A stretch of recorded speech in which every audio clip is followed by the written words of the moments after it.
Hello and welcome to Android Magazine's unboxing of the Moto E 4G. This is the updated version of the Moto E that was released last year and continues Motorola's habit of releasing a 4G version of their latest budget or mid-range phone. Now, the Moto E was a revolutionary phone when it first came out because it was among the first to really have the good specs for a very, very low price point.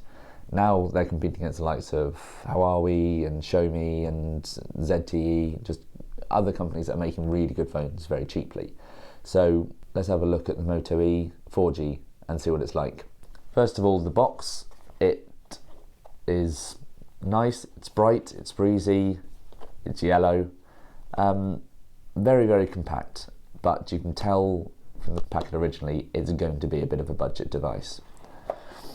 Open it up and here is the phone itself. Now, to go full unboxing, let's have a look. You've got the charging cable and all the necessary documents. But we don't want to show you that, we want to show you the phone. So let's have a look. Here it is. Now, as you can see, the backing it's white, it's plasticky, it's a little bit on the tacky side. It looks a bit cheap, but for £109 you get what you pay for. But really the best thing about the Moto E is what you get under the hood, and you get some really rather good specs. It's Android 5.0 Lollipop straight out of the box. You get 1 gig of RAM, and 8 gig of storage, only 145 grams, so nice and light. The screen is a QHD, and bear in mind that's a small Q, so that's quarter HD screen, but it runs 245 pixels per inch, which is really quite good, especially, again, we need to keep stressing this for the price point.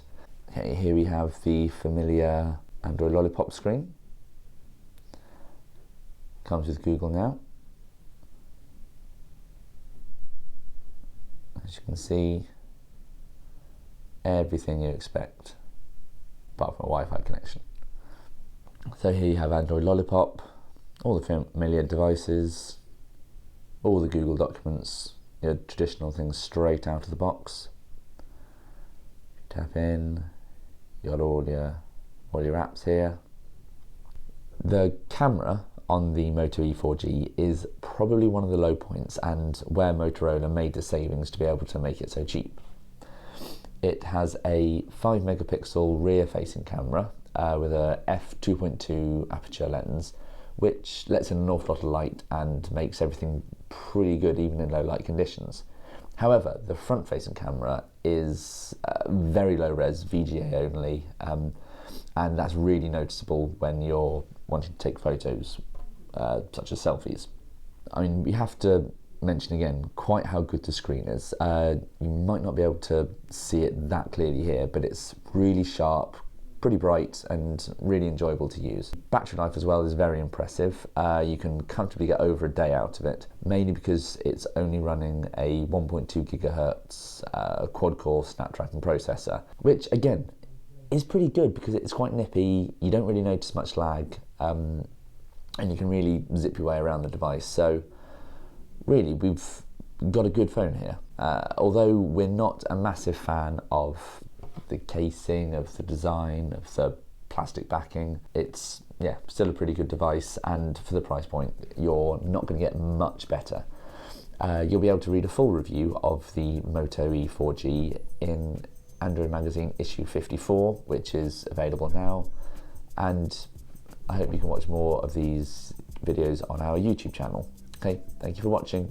Goodbye.